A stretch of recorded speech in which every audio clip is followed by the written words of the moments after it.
Ukraine युद्ध शुरू होने से कुछ हफ्ते पहले रूसी सेना ने एक चौंकाने वाला दावा किया था। रूस ने कहा था कि यूक्रेन में कम से कम 30 सीक्रेट बायोलैब्स हैं जहां अमेरिका और पश्चिमी देशों के वैज्ञानिक जैविक हथियार बना रहे थे। अमेरिका ने इन आरोपों को खारिज कर दिया था, लेकिन रूस को लगता है कि उसकी सरहद के नजदीक अमेरिका ने बायो वेपन जरूर कहीं छिपा रखा है। यह वायरस, बैक्टीरिया, फंगस और जहरीले पदार्थों में से कुछ भी हो सकता है। देखिए डेली सीरीज का यह एपिसोड, लड़ाका, डिवाइसेस ऑफ डिवोस्टेशन। 8 अगस्त 2019, न्यूनोक्सा, रूस। वहां रूस की नेवी की सबसे प्रमुख रॉकेट लॉन्चिंग साइट थी। रूस के साइंटिस्ट एक खुफिया मिशन की निगरानी कर रहे थे। सारी तैयारियां पूरी हो चुकी थी। अब बारी एक्शन की थी, लेकिन उससे पहले एक के बाद एक धमाके होने शुरू हो गए।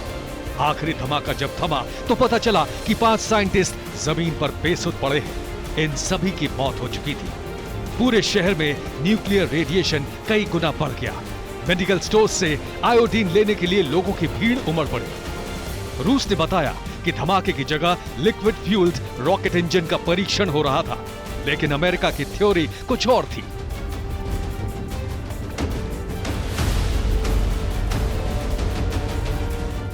अमेरिका ने दावा किया कि न्यूनोक्सा लॉन्चिंग साइट पर मारे गए सभी लोग परमाणु वैज्ञानिक थे और 8 अगस्त 2019 को रूस किसी रॉकेट इंजन की टेस्टिंग नहीं कर रहा था, बल्कि उस दिन रूस के atomic scientist nuclear powered missile 9M730 Burevestnik का टेस्ट कर रहा था।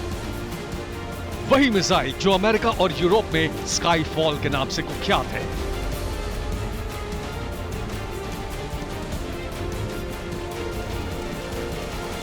इतना ही नहीं, अमेरिका को यह भी शक है कि न्यूनोक्सा में पुतिन ने अपनी धरती फाड़ मिसाइलें भी जमा कर रखी हैं। पुतिन ने साल 2018 में रशियन मिसाइल की घातक तिकड़ी पेश की थी।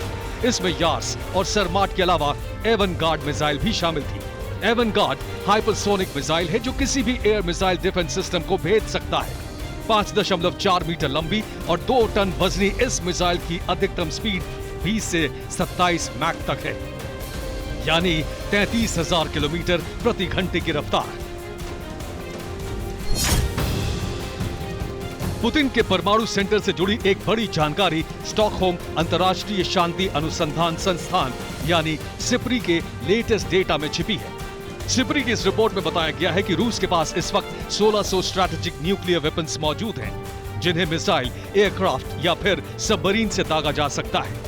बाकी 2900 atom bomb central warehouse में है। आज की तारीख में पुतिन के टारगेट पर पोलैंड और लिथुआनिया भी है। इन दोनों टारगेट के बीच एक ऐसा शहर बसा है जिसे पुतिन की न्यूक्लियर फैक्ट्री कहा जाता है। इस शहर का नाम है कैलिनिनग्राद। कैलिनिनग्राद में रूस के कई न्यूक्लियर वॉरहेड्स मौजूद हैं।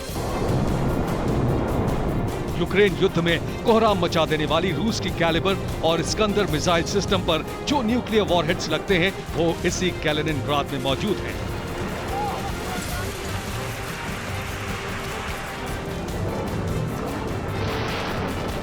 अगर अमेरिका और नेटो की तरफ से रूस पर कोई भी एक्शन हुआ तो फिर पहला रिएक्शन कैलिनिनग्राद से ही होगा। वैसे न्यूक्लियर फैक्ट्री के अलावा पुतिन के देश में एक और ऐसी फैक्ट्री है जहां दुश्मनों के लिए जहर बनाया जाता है। 3 मार्च 2018, मॉस्को, रूस। शाम 5:40 का वक्त हो रहा था। 33 साल की एक महिला रूस से इंग्लैंड जा रही थी। लंदन के हीथ्रो एयरपोर्ट पर उतरकर ये महिला अपने 66 साल के पिता से मिलने सैलिसबरी शहर की तरफ निकली। अगले दिन यानी 4 मार्च 2018 को ये महिला अपने पिता के साथ BMW 320D में सवार होकर कैसल स्ट्रीट पहुंची। दोनों ने डिनर किया और घर की तरफ चल निकले, लेकिन एक अनहोनी की वजह से दोनों अस्पताल पहुंच गए। इन दोनों को किसी ने जहर दे दिया था। 66 साल के जिस बुजुर्ग को जहर देकर मारने की कोशिश हुई उसका नाम था सर्गेई स्क्रिपल।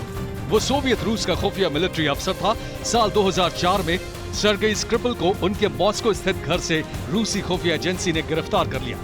सर्गेई पर इंग्लैंड के लिए $1 लाख में सीक्रेट इंफॉर्मेशन लीक करने का आरोप लगाया गया। जेल में सजा काटने के बाद सर्गेई 2011 में इंग्लैंड शिफ्ट हो गए। इंग्लैंड ने इस जहर खुरानी कांड की जांच की तो पता चला कि सर्गेई और उनकी बेटी को नोविचॉक नाम का जहर दिया गया था, जो रूस में तैयार किया जाता है। तत्कालीन ब्रिटिश प्राइम मिनिस्टर ने तो सीधे सीधे रूस को हड़का दिया था। लेनिन, स्टालिन के जमाने से पुतिन के दौर तक रूस अपने हर दुश्मन पर नजर रखता है। खतरा दिखते ही रूसी खुफिया एजेंट एक्शन में आते हैं और टारगेट को खत्म करने में जान लगा देते हैं। यूक्रेन में भी रूस के कई एजेंट फैले हैं जो ज़ेलेंस्की एंड कंपनी को ढूंढ रहे हैं।